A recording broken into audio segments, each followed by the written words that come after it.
Hi everybody, Dan Illman, Matt Bernier, the DRFBets race of the day for Thursday, August the 23rd. Race number 9 at the Spa, the $100,000 Riskaverse Stakes, a race you can play with a new DRFBets account. Sign up, get 10 times the bonus. Bet 20, get 200. DRF.com/bet is where you need to go. Here's the field for the Riskaverse. You can access free formulator past performances for this race on the Race of the Day event page at DRF.com. Download them, handicap along with us. We'll take the field in post position order, beginning with the recent maiden winner, the number 1 Quaff. John Velasquez has the mount. This horse got a really nice trip in winning his maiden, but I think it's worth noting that she really improved stretching out for the first time. Yeah, and maybe that's all it was. Maybe she just needed to go long. I agree with you, though. The trip worked out beautifully in that race. Pocketed up, threw out, tipped out, finished really gamely. Popped back to the left lead at the end of the run, but all things considered, it was a positive enough effort. Look, at 20-1, if you're not sold on any of the other girls in this race, why not take a shot? Nice inside post position. Wouldn't be surprised if Johnny Velasquez tries to get that trip one more time, breaking from the rail, saving ground in behind the pace. The 2 Madam X we know has speed. Last time out, they took her off the pace, and it's nice to see that she can be effective. Now, if you believe the Timeform U.S. pace ratings, they're red, color-coded red. It's set up nicely for Madam X, but it was a nice performance for this filly, and it's nice to know she's versatile. She might be a little bit up against it from a class standpoint.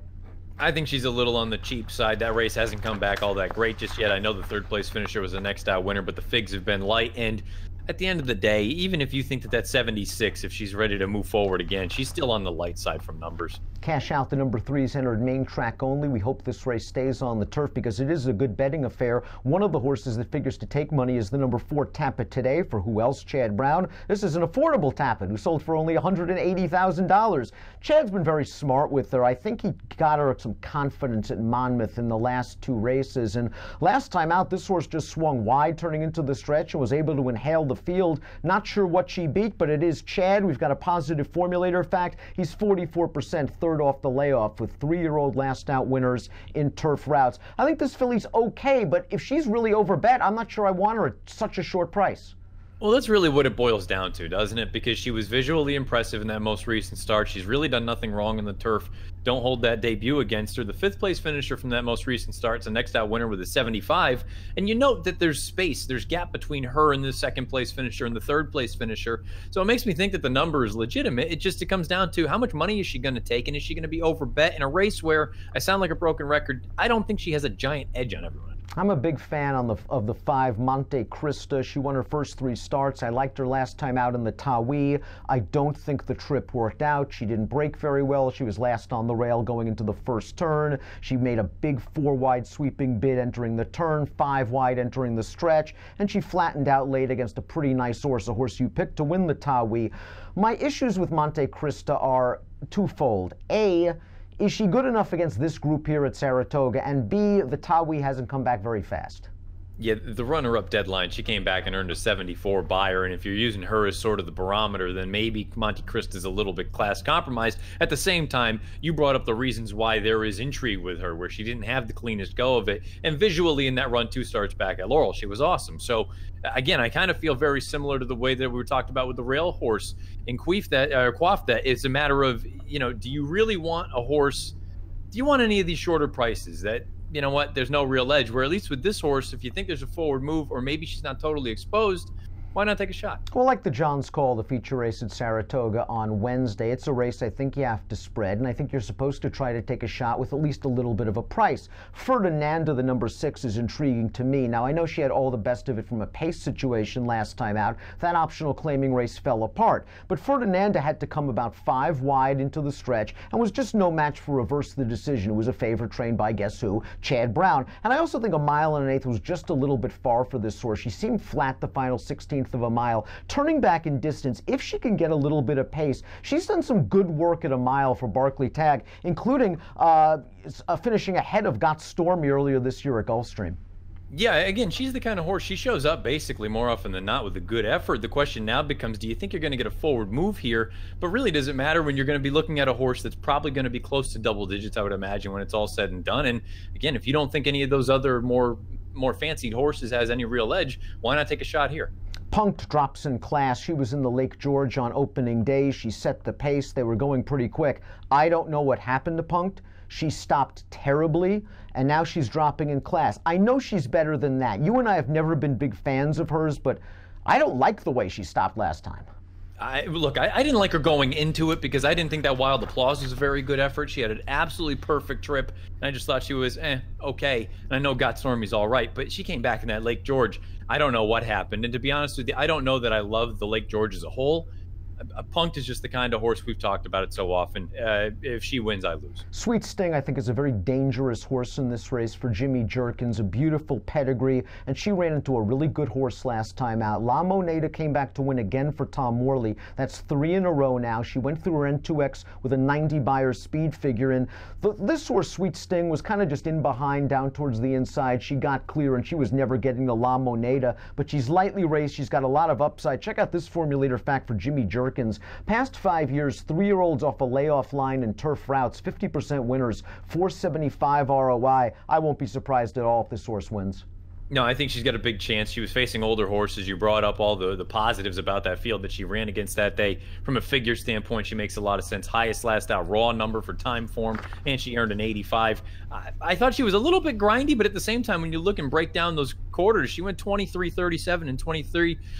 I think there's a real scenario where this is actually a very good spot for her. Maybe she's not one of the favorites. Good Things Take Time, I think, is the horse to beat coming off that third-place finish in the Lake George.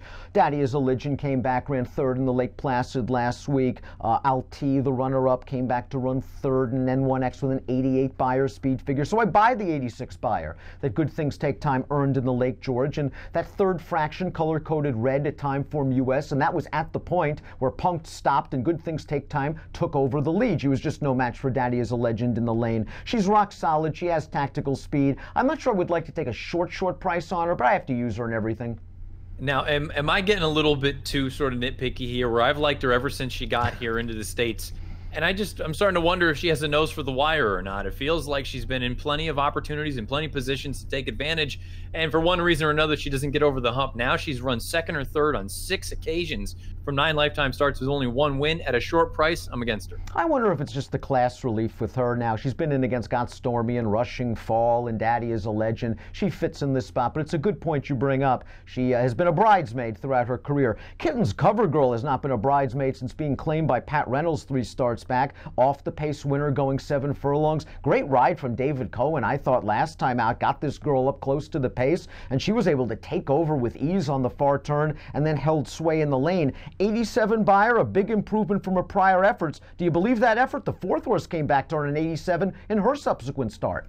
That might be the only reason that I have some confidence in the number, is because that 4th place finisher earned that 87. And look, I think the fact that perhaps this one's going to be forwardly placed from that outside draw, maybe not outright on the lead, but figures to be forward. The mile, I don't think that's going to be much of an issue.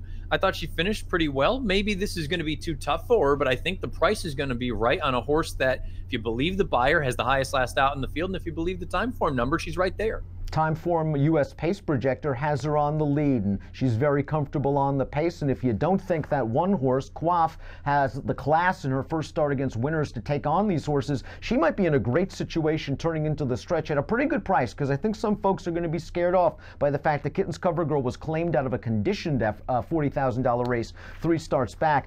Completing the body of this field is the 11 Going Out. This horse ran in the Lake George. She sat the pocket. She got shuffled a little bit turning into the stretch, but once she was clear, she just didn't seem to have any run. The blinkers are coming off, and I think Michael Matz and Julian Leperoux, the planners, let's just take her back and make one run.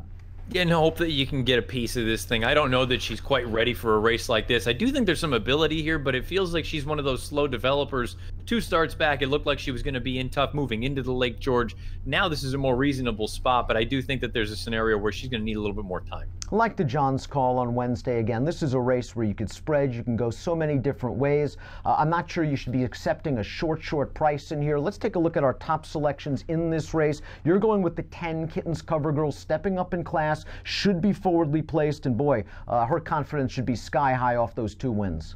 And an Andy Beyer I trust. She has the highest last out figure in the field. She's going to be forwardly placed. I don't think there's a ton of early speed in this race. Perhaps she gets out there and gets brave. And again, if somebody else wants to go, she has the ability to sit just off. But I agree with you. I think you need to spread and use a few horses. I went 10, 8, 4, and 9. I'll stab with Ferdinanda, who was second to Punked 3 starts back, when she tried to get out on the far turn and was completely stymied and shuffled a bit before getting a chance to come up the rail. And then last time out tried to come wide. It seems like Barclay Tagg has her in good form. And again, keep an eye out for the weather forecast. She ran really well in the yielding ground last time out at a distance that might have been a bit too far. She's going to be a good price as well. I like your horse second. I went 6, 10, 9, 8 in the $100,000 Riskaverse, your Thursday race of the day, and a race you can play with 10 times the sign-up bonus on DRFBets. DRF.com/bet is where you need to go to sign up for your DRFBets account. Approximate post time for the Riskaverse, 5:40 Eastern. Good luck.